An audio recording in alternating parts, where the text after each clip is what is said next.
மல்கியா தீர்க்கதரிசன புஸ்தகம் 3ஆம் அதிகாரம் 2-3 வசனங்கள் நம்ம தியானிச்சு கொண்டிருக்கிறோம். வேகமா யாரும் சத்தமா வாசிக்கலாம் அந்த வசனத்தை.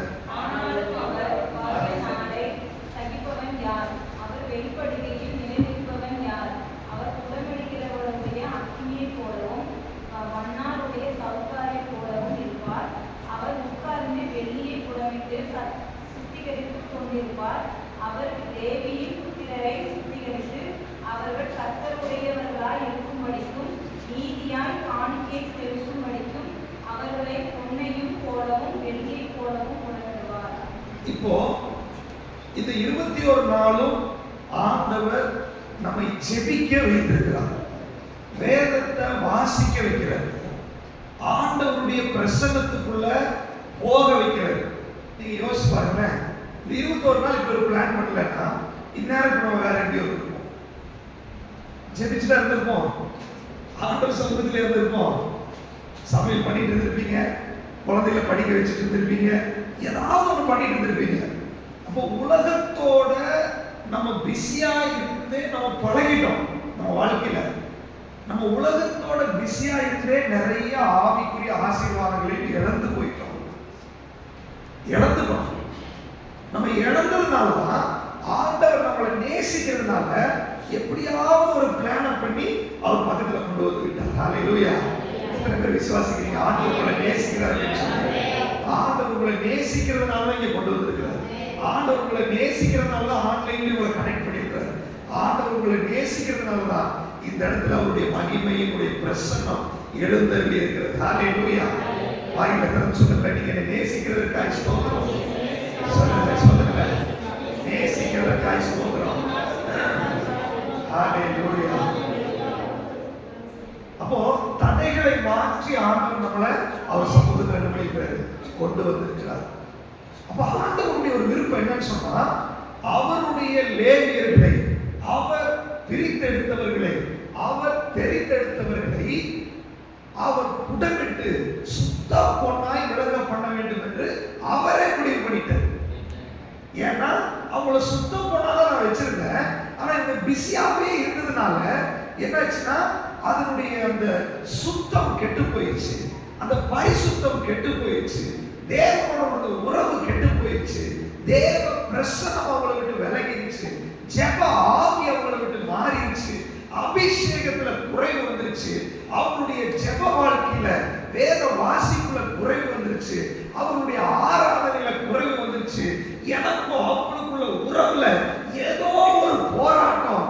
ஏதை தோட்டத்தில் என்ன பண்ணுறீங்களா? முதல் படைச்சேன் தான் பார்த்து உண்டாக்குன மனுஷனை உறவு விட்ட உடனே வெளியே போயிரு அப்படின்னு சொல்லிட்டாரு, சுடரொளி பட்டயத்தை வச்சுட்டாரு. ஆனால் உங்களையும் என்னையும் அவர் மீண்டுமாய் புடமிடும்படியாய், மீண்டுமாய் பரிசுத்தப்படுத்தும்படியாய், மீண்டுமாய் நம்மளை உற்சாகப்படுத்தும்படியாய், மீண்டுமாய் உறவுக்குள்ள வரும்படியாய் அவர் சித்தம் கொண்டிருக்கிறார். ஹல்லேலூயா. எத்தனை பேர் நம்புறீங்க? ஆண்டவரே நீர் என்ன துரத்தி விடல், ஆண்டவரே அணைத்துக் கொண்டிருக்கிறதற்காக ஸ்தோத்திரம். அநேக ஆண்டவர் அணைத்துக் கொண்டிருக்கிறார். உங்க மனசாட்சிக்கு தெரியும், துரத்தி விடக்கூடிய அளவுக்கு பிரச்சனை இருக்கிறது. தேவனுக்கு உங்களுக்குள்ள உறவுக்குள்ள சுடரொளி பட்டயத்தை வச்சு ஒரு நாள் நெருங்க விடாதபடி அக்கிரமம் இருக்கிறது, பாவம் இருக்கிறது, மீறுதல் இருக்கிறது, பலவீனங்கள் இருக்கிறது. ஆனா ஆண்டவர் சொல்றாரு, கிருபையினால் உங்களை நான் கொண்டு வந்திருக்கிறேன், இரக்கத்தினால் உங்களை கொண்டு வந்திருக்கிறேன். உங்களை தள்ளி விடுகிற தேவன் அல்ல, உங்களை அரவணைக்கிற தேவனாய் இருக்கிறாரு. உங்களை துரத்தி விடுகிற தேவன் அல்ல, உங்களை உருவாக்குகிற தேவனாய் இருக்கிறாரு. என் குமாரன் எப்ப திரும்பி வருவான், என் பிள்ளை எப்ப திரும்பி வரும், என் பிள்ளை எப்ப என் வீட்டுக்கு வரும் என்று சொல்லி காத்து கொண்டிருக்கிற ஒரு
பிளான்லயே இல்லை. பிசாசு நிறைய நம்மகிட்ட சொல்லிட்டான், விட்டுட்டாரு, ஒதுக்கிட்டாரு. அவர் என் பிளான்லயே அது இல்லை, லிஸ்ட்லயே அது இல்லை, தள்ளி விடுற பேச்சுக்கே இடம் இல்லை. என்னுடைய ரத்தத்தால் நான் சம்பாதிச்சிருக்கேன், என் ரத்தத்தை கொடுத்து உன்னை மீட்டு இருக்கிறேன், என் ரத்தத்தை கொடுத்து உன்னை வாங்கி இருக்கிறேன் அப்படின்றாரு. எத்தனை பேர் விசுவாசிக்கிறீங்க? ஹல்லேலூயா. இந்த நாட்கள்ல ஒரு வெள்ளியை புடமிடுகிறது போல, ஒரு பொன்னை புடமிடுகிறது போல லேவியர்களை புடமிட்டுக் கொண்டிருக்கிறார். இன்னைக்கு உங்களை புடமிடுறாரு. இந்த வார்த்தை உங்ககிட்ட வருது, நீங்க ஜெபத்துக்கு வந்திருக்கிறீங்க. இந்த நாட்களில் நீங்களே உங்க ஷெட்யூல் எல்லாம் மாத்தி ஆண்டவருக்காக இந்த நேரத்தை ஒதுக்குறேன்னு சொல்லிட்டு நீங்க தீர்மானம் பண்ணினது நீங்கள் லேவியர்களா இருக்கிறனால தான், நீங்க தெரிந்து கொள்ளப்பட்டவர்களா இருக்கிறனால தான், நீ அழைக்கப்பட்டவர்களா இருக்கிறனால தான், முன்குறிக்கப்பட்டவர்களா இருக்கிறனால தான் விருப்பங்களையும் செயல்களையும் அவரே உங்களுக்குள்ள உண்டாக்கி இருக்கிறார். எத்தனை பேர் விசுவாசிக்கிறீங்க? நான் லேவியன் அப்படின்னு சொல்லுங்க. வாயில திறந்து சொல்லுங்க. பிசாசு கேட்டுட்டோம். நான் அழைக்கப்பட்டவன், நான் தெரிந்து கொள்ளப்பட்டவன், நான் முன்குறிக்கப்பட்டவன், நான் தேவனுடைய பிள்ளை. அவர்களை நேசித்துக் கொண்டிருக்கிறார், அவர்களை தள்ளி விடவில்லை, அவர்களை அணைத்துக் கொண்டிருக்கிறார். நான் எப்ப அவர் சமூகத்துக்கு வருவேன் அவர் காத்துக் கொண்டிருக்கிறார். ஓ, இன்னைக்கு அவர் சமூகத்துக்கு வந்து விட்டேனவா அவருக்கு மிகுந்த சந்தோஷம். உனக்கு சந்தோஷமா இருக்கிறதையோ நீ வந்ததுனால அவர் சந்தோஷப்பட்டு கொண்டிருக்கிறார். நீ தேவ பிரசன்னத்துக்கு வந்ததுனால அவர் மிகுந்த சந்தோஷப்பட்டு கொண்டிருக்கிறார். பரலோகத்தில் மிகுந்த சந்தோஷம். ஹல்லேலூயா. ஆண்டவர்களை லேவியர்களாய் தேர்ந்தெடுத்திருக்கிறார். நம்ம இந்த நாட்களில் சிந்தித்துக் கொண்டிருக்கிறோம். இந்த லேவியர்களை பொன்னை புடமிடுவது போல புடமிடுகிறார் என்று சொல்லி நம்ம பார்த்த உடனே ஆசரிப்பு கூடாரத்துல அந்த பொன்னால் செய்யப்பட்ட உடன்படிக்கை பெட்டி குறித்து நம்ம பார்த்தோம்.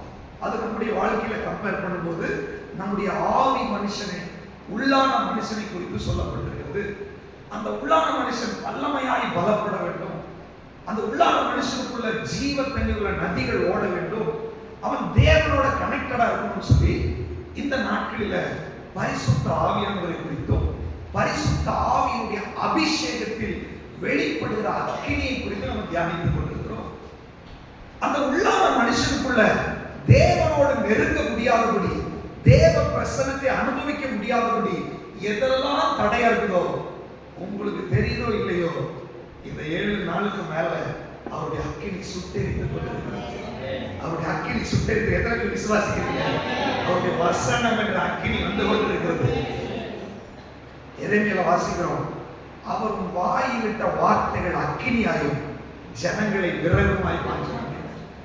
ஆண்டவர் சொல்றாரு, இந்த வார்த்தைகள் அக்கினியாய் போய் உங்களுக்குள்ள களிம்பா இருக்கிறதெல்லாம் சுட்டெரித்துக் கொண்டிருக்கிறது, உங்களை மறுரூபப்படுத்திக் கொண்டிருக்கிறது.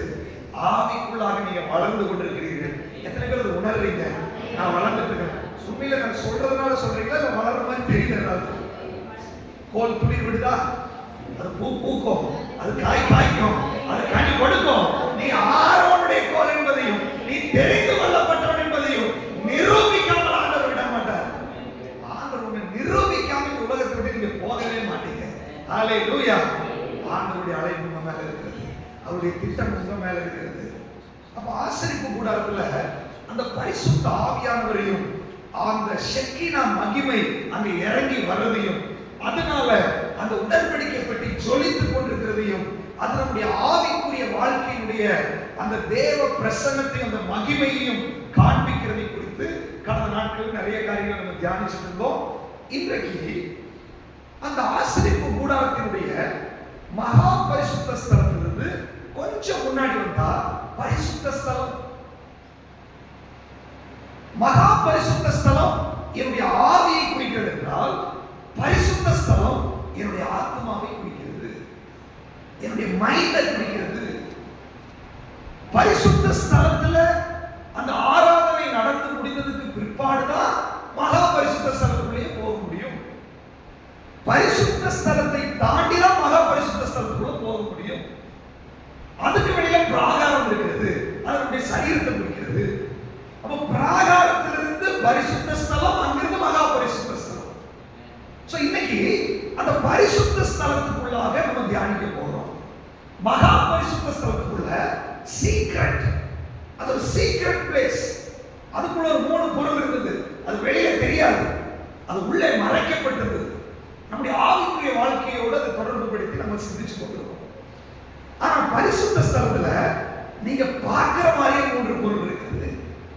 பரிசுத்த ஸ்தலத்துக்குள்ள ஒரு குத்து விளக்கு இருக்கிறது, 7 அகல்களை கொண்ட ஒரு குத்து விளக்கு, ஒரு தூப பீடம் இருக்கிறது, அதுக்கப்புறம் ஒரு மேசை, சமூக தப்பங்களை வைக்கிற ஒரு மேசை. 3 பொருள் அந்த இடத்துல இருக்கும். இது இருக்கிற இடம் தான் பரிசுத்த ஸ்தலம். இன்னைக்கு இந்த 3 குறித்து நம்ம சிந்திக்க போறது கிடையாது. பரிசுத்த ஸ்தலத்துக்குள்ள இருக்கிற ஒவ்வொரு விஷயத்தையும் நம்ம மெடிடேட் பண்றதுக்கு முன்னாடி இந்த ஆசரிப்பு கூடாரத்தை கவர் பண்ணியிருக்கிற தேவனுடைய பிளான் குறித்து நம்ம சிந்திக்க போகிறோம். இந்த ஹால இந்த செவருனால கவர் பண்ணியிருக்குது. அன்னைக்கு வனாந்தரம், அந்த வனாந்தரத்துல செவரு கட்ட முடியாது. இன்னொரு காரியம் என்னவென்றால் இவர்கள் பிரயாணமாய் போறாங்க. சோ ஆண்டவர் என்னைக்கு அவங்க கிளம்ப சொல்றாரு, என்னைக்கு இருக்க சொல்றாரு, எவ்வளவு நாள் அவங்க டென்ட் அடிக்கணும் தெரியாது. மேகம் இருக்கும், மேகம் கிளம்பும் போது இவங்க கிளம்பிடும். மேகம் எங்க நிக்கிறோ அங்க நிக்கணும். 1 வருஷம் மேகம் ஒரு இடத்துல இருந்துச்சுன்னா 1 வருஷம் அங்கதான் இருக்கணும். சோ 40 வருஷம் இப்படிதான் அவங்க கடந்து போயிட்டு இருந்தாங்க. அதனால டெம்பரவரியாக தான் அந்த டென்ட் போடப்பட்டிருந்தது. அந்த டெம்பரவரி டென்ட்ல அந்த சைடுல செவரு கட்டுறதுக்கு பதிலாக 2 பக்கம் பலகைகள், அதுவும் சித்தி மரத்துல செய்யப்பட்டது.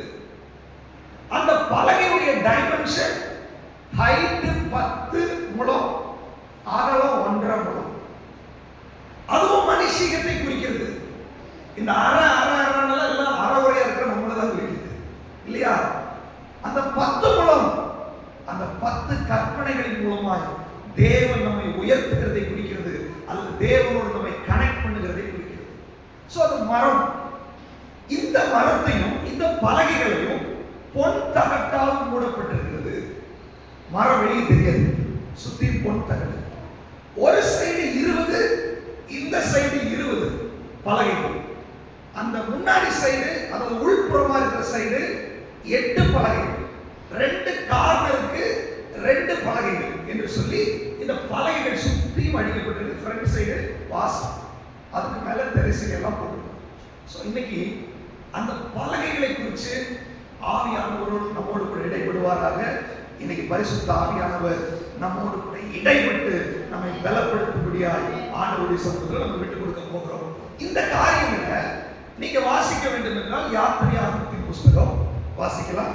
36வது அதிகாரம் 2 வசனங்களை வாசிங்க. 20, 21 யாராவது சத்தமா வாசிங்க. யாத்திரையாகமம் வாசஸ்தலத்துக்கு நிமிர்ந்து நிற்கும் பலகைகளையும் சீத்தின் மரத்தால் செய்தான். ஒவ்வொரு பலகையும் 10 முழ நீளமும் 1.5 முழ அகலமுமாய் இருந்தது. அந்த அதிகாரத்தை நீங்க முழுவதும் நீங்க வீட்டுல போய் வாசிங்கன்னா அந்த பலகைகளையும் அது எப்படி இணைக்கப்பட்டிருக்கிறது என்பதெல்லாம் அது சொல்லப்பட்டிருக்குது. அது நம்ம வரக்கூடிய அந்த நாட்களில் பார்க்க போறோம். ஆனா இன்னைக்கு இந்த பலகைகளை குறித்து ஆண்டவர் பேசும் போதே அந்த 20வது வசனத்துல மீண்டும் யாராவது சத்தமா வாசிங்க. வாசஸ்தலத்துக்கு நிமிர்ந்து நிற்கும், வாசஸ்தலத்திற்கு நிமிர்ந்து நிற்கும் பலகைகளை போல. அவ்வளவுதான். நீங்க ஆண்டவர் சொல்றாரு, பலகை என்றால் அது உங்களையும் என்னையும் குறிக்கிறது. அன்றைக்கு எகிப்தின் அடிமைத்தனத்துல 430 வருஷம் அடிமைகளா இருந்தார்கள். 430 வருஷம் அடிமைத்தனம் தான் அவனுக்கு. ஒரு நாள் அவன் தலை நிமிர்ந்து நிற்க முடியல. கூடி குறுகி பார்வோனுக்கு அடிமையாக, ஆளோட்டிகளுக்கு அடிமையாக, வேலைக்கு தகுந்த கூலி இல்லை, அப்படியே வேலை செஞ்சாலும் மெட்டீரியல் கொடுக்க மாட்டேங்கிறான். ஒரு நாள் நிம்மதி இல்லை. எத்தனையோ பேர் நைல் நதியில டெய்லி விழுந்தே செத்து போவாங்க. அந்த வாழ்க்கை அவங்களால தாங்க முடியல. அவங்க சந்தோஷமா இருக்கிற நேரமே அந்த ஈவினிங் டைம் தான், வேலை முடிச்சுட்டு வந்து. அதனாலதான் அவங்க ஃபங்க்ஷன் எல்லாமே ஈவினிங் டைம் தான் நடக்கும். கல்யாணம் எல்லா ஃபங்க்ஷனுமே ஈவினிங் டைம். ஏன்னா அவங்க சந்தோஷமா இருக்கிறது அந்த நேரம் தான். அவ்வளவு கசப்பு வாழ்க்கையை அவங்களுக்கு வெறுத்து போய் பார்வோனுக்கு அடிமையாக, எகிப்துக்கு அடிமையாக கூலி வேலை செஞ்சு இந்த பிள்ளைகள் 430 வருஷமாய் அடிமையா கிடந்தாங்க. ஆண்டவர் மோசேக்கு சொன்னாரு, என் ஜனங்கள் படுகிற உபத்திரவத்தை நான் பார்க்கவே பார்த்தேன், மோசே என் ஜனங்களை விடுவிக்கும்படி நீ போ, உன்னை பார்வோனிடத்துக்கு அனுப்புவேன் ஆண்டவர் சொன்னார். மோசே போனாரு, அவனை பார்வோனிடத்துல அற்புத அடையாளங்களை செய்து ஆண்டவருடைய பிள்ளைகளை அங்கிருந்து விடுதலையாக்கி கூட்டிட்டு வந்தார். விடுதலையாக்கி கூட்டிட்டு வந்து இவர்களை ஆராதிக்க வைக்க வேண்டும் என்று சொல்லிதான் இந்த ஆசரிப்பு கூடாது இந்த முறைமைகள் எல்லாம் சொல்றாரு. அதுல சொல்லப்படுகிற ஒவ்வொரு விஷயமும் ஆண்டவரையும் இந்த தேவ பிள்ளைகளையும் கனெக்ட் பண்ணுகிற விஷயம் தான். அங்க சொல்லப்படுகிற ஒவ்வொரு காரியமும் நான் என்ன செய்ய போகிறேன் என்பதனுடைய ப்ராஃபட்டிக்கல் ஆக்ஷனாக தான் அதை செய்து கொண்டிருந்தார். அந்த வகையில இந்த ஆசரிப்பு கூடாரத்தை ஃபென்ஸ் பண்ணுகிற அல்லது கவர் பண்ணுகிற அந்த பலகைகள் என்பது ஒரு சபையில் இருக்கிற விசுவாசிகளை போன்றது. ஒரு சபையில் எப்படி விசுவாசிகள் இருக்கிறோமோ அந்த மாதிரி தேவ பிள்ளைகள் அன்றைக்கு இஸ்ரவேல் ஜனங்களை அது குறித்துக் கொண்டிருந்தது. இன்னைக்கு புதிய ஏற்பாட்டின் காலகட்டத்தில் உங்களையும் என்னையும் குறித்துக் கொண்டிருக்கிறது. ஆண்டவர் என்ன சொன்னாரு அப்படின்னா, இத்தனை வருஷம் என் பிள்ளைகள் அடிமையா இருந்தாங்க, இத்தனை வருஷம் என் பிள்ளைகள் தலை குடிச்சிருந்தாங்க, இத்தனை வருஷம் என் பிள்ளைகள் கேவலப்பட்டிருந்தாங்க, இத்தனை வருஷம் என் பிள்ளைகள் கூடி குறுகி தன்னுடைய வாழ்க்கையை கழிச்சிட்டு இருந்தாங்க. இதோ இப்ப என் பிள்ளைகளால் என் சத்தத்தை கேட்டு எனக்கு கீழ்ப்படிஞ்சு இங்க வந்துட்டாங்க. அதனால மோசே கிட்ட சொல்லிட்டாரு, மோசே என் பிள்ளைகளை அடையாளப்படுத்துகிற மாதிரி இந்த பலகைகள் தலை நிமிர்ந்து நிற்க வேண்டும் என்று சொன்னார்.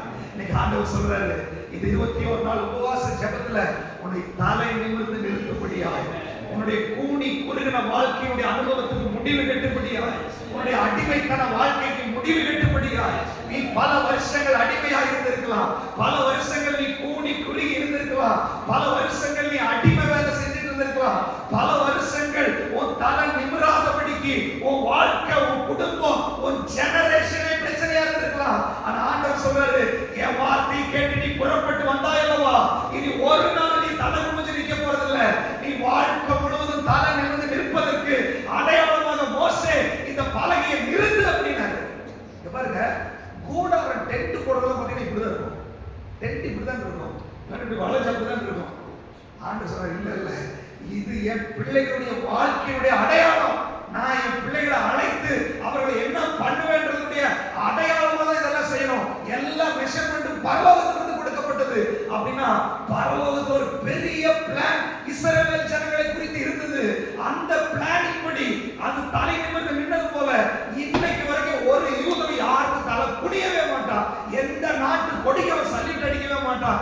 இன்னைக்கு வரைக்கும் அவர்களை தலை நிமிர வைக்கிறது உண்மைன்னா இஸ்ரவேலர்களை விட பழைய உடன்படிக்கையை விட அதிக மகிமையாய், அதிக மேன்மை உள்ளவர்களாய் உங்களை என்னை பார்த்து ஆண்டவர் சொன்னாரு. இந்த 21 நாள் உபவாச ஜெபத்துல இந்த புடமிடுகிற அக்கினி அனுப்புகிறதுக்கும் இந்த புடமிடுகிற அக்கினி கழிப்பை நீக்கிறதுக்கும் ஒரே காரணம் இருக்கும் என்று சொன்னால், உன்னை தலை நிமிர்ந்து நிக்க வைக்க போறேன். எத்தனை பேர் விசுவாசிக்கிறீங்க? ஆண்டவரை நான் விசுவாசிக்கிறேன்னு சொல்லுங்க. உங்க வாயை திறந்து உங்களை தலை நிமிர வைக்க போகிறாரு.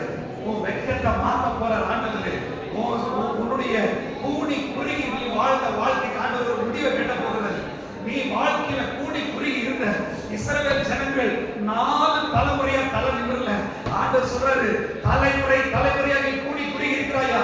உங்க அம்மா அப்பா வாழ்க்கையிலே அடிமை, உன் தாத்தா பாட்டி வாழ்க்கையிலே அடிமை, உன் ஜெனரேஷனே அடிமையா இருந்துச்சா?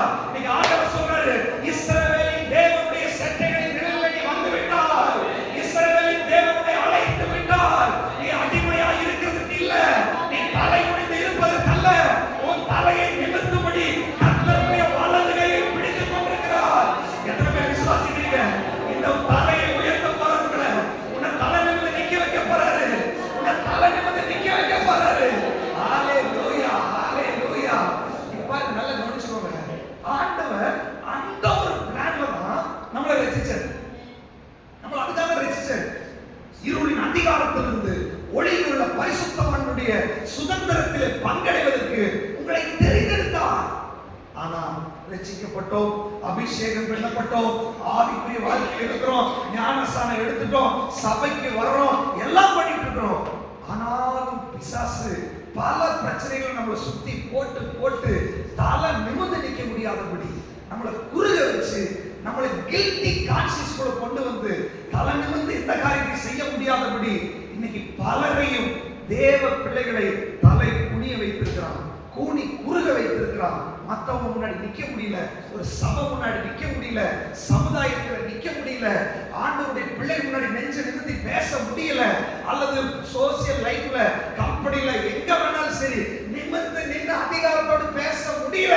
உனக்கு கூனி குறுகி வைச்ச அந்த கழிவை இந்த சுட்டெரிக்கிற அக்கினி சுட்டெரித்து உன்னை சுத்த பொண்ணாய் நிறுத்தி, நீ என் ஜனம், உன்னை குறுகிறதுக்கல்ல, உன்னை தலை நிமிர்ந்து நிக்கிறதுக்கு நான் அழைச்சிருக்கிறேன்னு சொல்லி இந்த 21 நாள் உன் தலையை நிமிர்த்தி கொண்டிருக்கிறார் ஆண்டவர். உனக்கு தெரியலையா ஏன் செபிக்க வைக்கிறாருன்னு?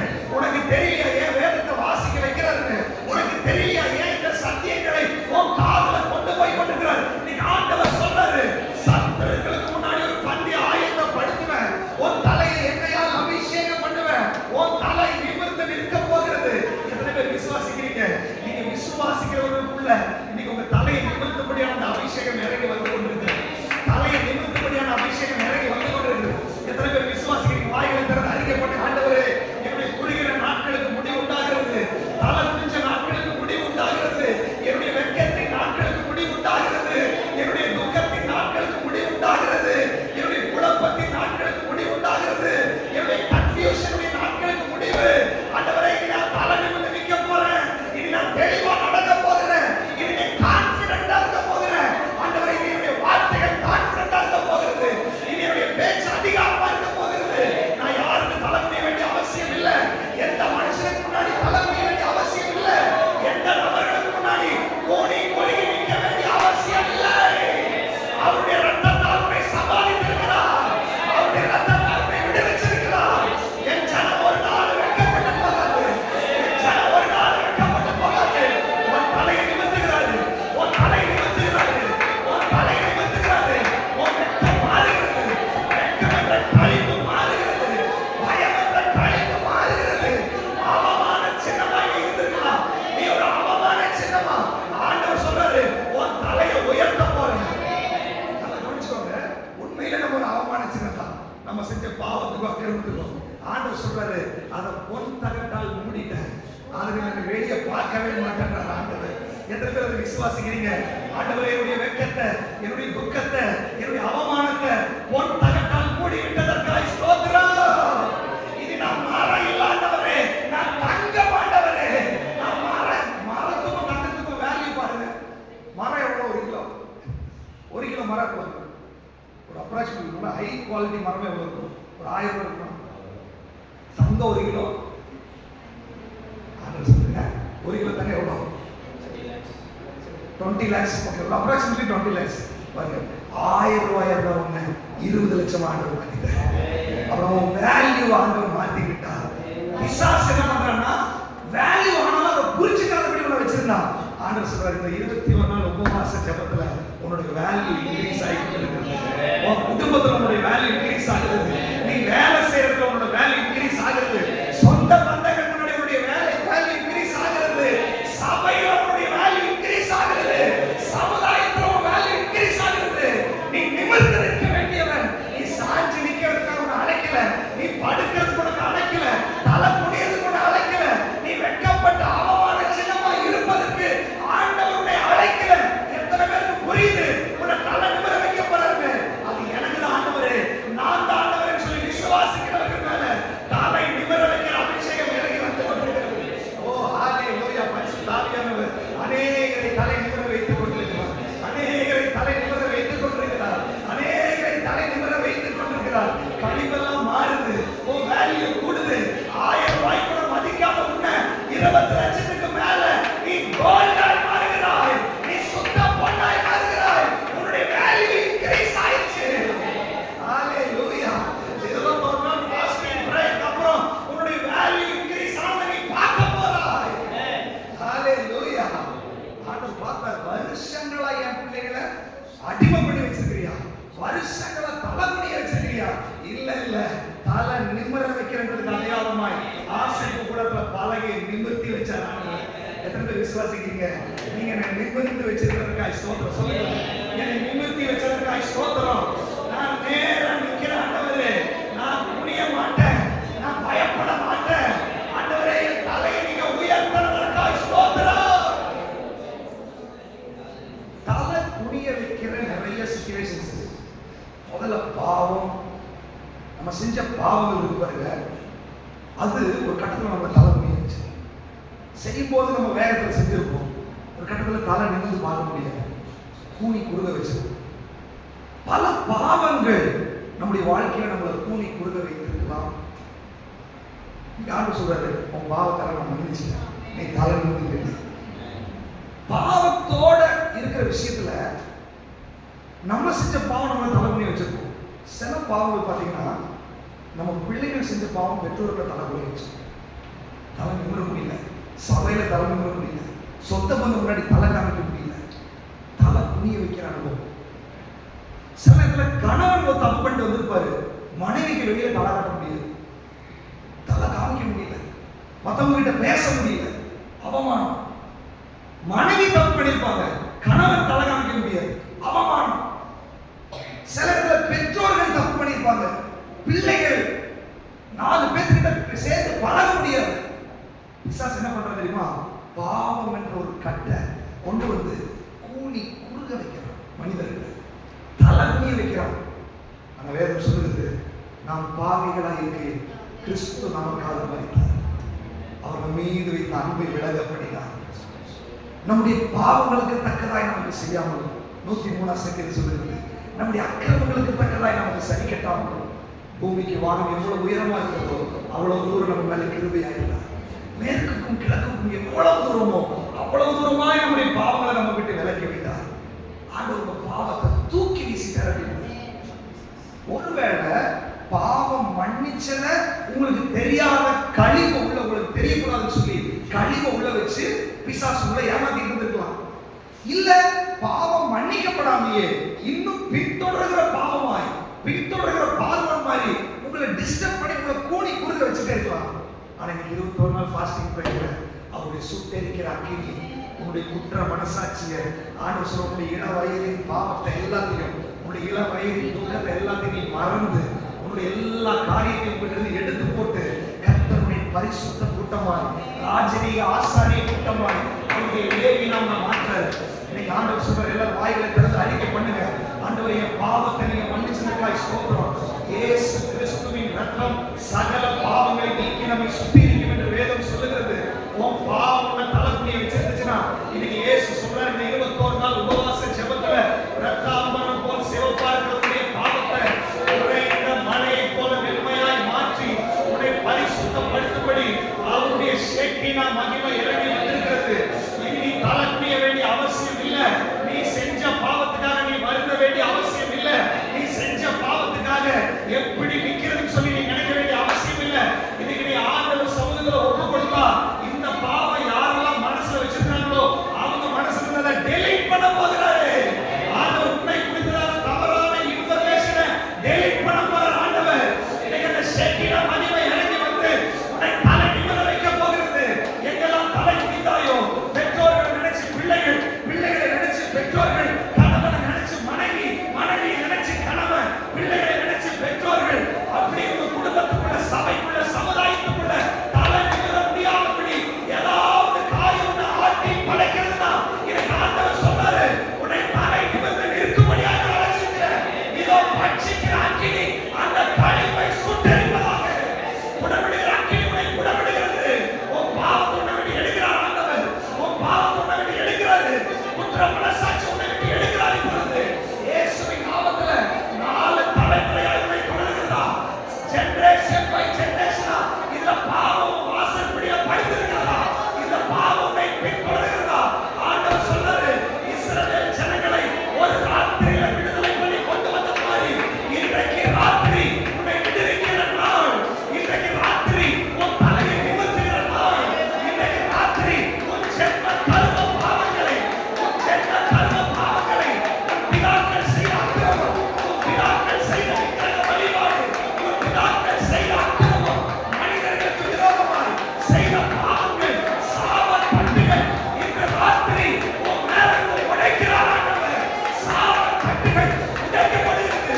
நீ ஒரு நாள் கடந்து வர முடியாதபடி, ஒரு நாள் ஆசை பாவத்துக்குள்ளால் கடந்து வர முடியாதபடி உன்னை தடுத்துக் கொண்டிருந்த அந்த கட்டினை ராத்திரி உடைகிறது. உன்னை தலை நிமிர வைக்கும்படியாய் பரிசுத்த ஆவியானவர் இறங்கி வந்து விட்டார்.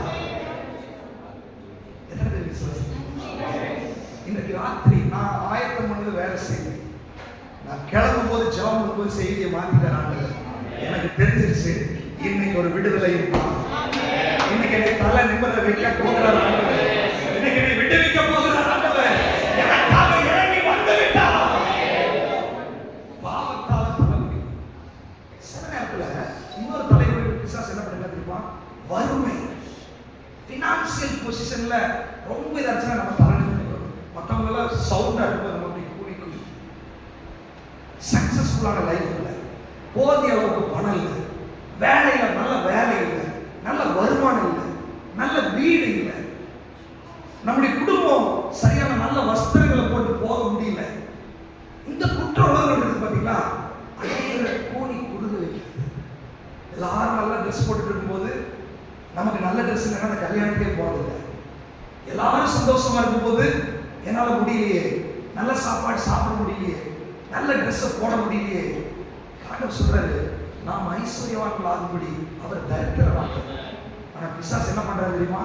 அந்த ஐஸ்வர்யத்தை, ஃபினான்சியல் பிளஸிங்ஸ், அது வேலையிலிருந்து வரலாம், பூர்வீக சொத்தா இருக்கலாம், அல்லது தலைமுறை தலைமுறையாய் இந்த ஆசீர்வாதங்கள் நம்ம வரதா இருக்கலாம், எல்லாம் தடப்படி எங்கேயோ பிளாக் பண்ணி வச்சு நம்ம அவருடைய பிள்ளைகள் கூடி குறுகி அப்படியே எல்லா இடத்துலையும் தலைமுறை மற்ற முன்னாடி பேச முடியறதில்லை, அதிகாரத்தோட நம்ம கட்டளை கொடுக்க முடியறதில்லை, எல்லா இடத்துலையும் நம்மளை குறுகி குறுகி குறுகி.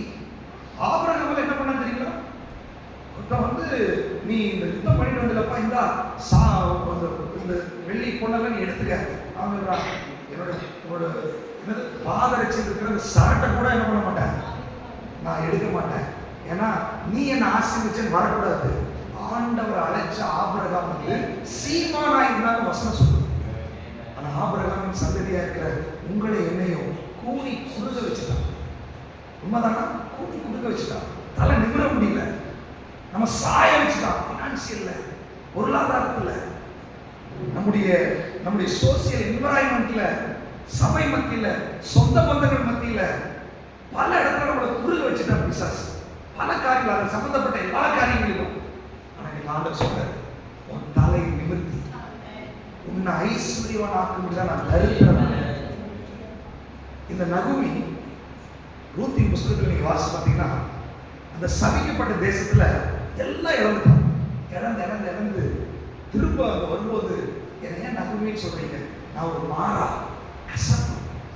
நிறைய பேருக்கு லாஸஸ் இருக்கு பார்த்தீங்களா? பிசினஸ்ல லாஸ், பினான்சியல் லாஸ். இந்த லாஸ்னால கூனி குறுகி இருக்கும், எந்திரிக்க முடியல. இழப்புகள் கையை விட்டு நிறைய போயிடுச்சு, இழப்புகள். இதனால உங்களுடைய இறுதி தன்னை குறுக வச்சிருக்கோம். சில நேரத்தில் பாருங்க, நம்ம சொந்த பந்தங்கள் முன்னாடி கூட நம்மள கெத்தா என்ன பண்ண முடியல, தலை நிமிர்ந்து நிற்க முடியல.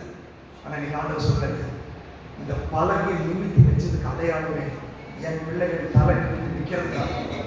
ஒருவேளை இன்னைக்கு வரைக்கும் அது தலை குனிஞ்சிருந்திருக்கலாம், இன்னைக்கு வரைக்கும் தலை குனிகிற அனுபவமா இருந்திருக்கலாம். ஆனா இன்னைக்கு ஆண்டவர் சொல்றாரு, ஆமோஸ்ல சொல்றாரு 9ஆம் அதிகாரத்துல, நான் விழுந்து போன தாவீதின் கூட திரும்ப எடுத்து அதில் திறப்புகள் அடைத்து அதில் பழுதாய் போனவர்களை சீர்படுத்தி பூர்வத்தில் இருந்தது போல அதை ஸ்தாபிக்க போறேன். ஒருவேளை இந்த தரித்திரம் நம்ம செஞ்சதுனால, நம்ம பிதாக்கள் செஞ்ச அக்கிரமமா பண்ணலாம். 4 தரமே எங்க வீட்டுல தரித்திரம் தான் போயிட்டு இருக்கு.